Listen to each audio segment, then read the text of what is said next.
Πού θα πάμε, Βασίλη? Πατώ μου. Γιατί? Να κάνει καλά πόδι μου. Τι έπαθε το πόδι σου? Θα πάμε εδώ. Πάμε στο γιατρό. Ναι. Γιατί? Και να πάμε. Να κάνουμε τι στο γιατρό? Δεν θέλω να κάνει τόσο. Εμβόλιο θα κάνει. Ναι. Γιατί?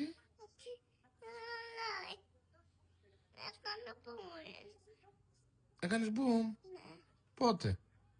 Πάτωμα. Έκανες μπουμ στο πάτωμα εσύ και εγώ γιατί δεν το ξέρω. Όχι, θα πάμε. Πατώ μου, Γεωργία. Στη γιατρό στη Γεωργία. Ναι. Θα τη δώσει και ένα φιλί. Ναι. Και τι θα της πεις στο τέλος? Τέλος. Θα πεις ευχαριστώ. Το. Πόσο? Πολύ. Πάει. Πατώ μου. Στείλε μου ένα φιλί.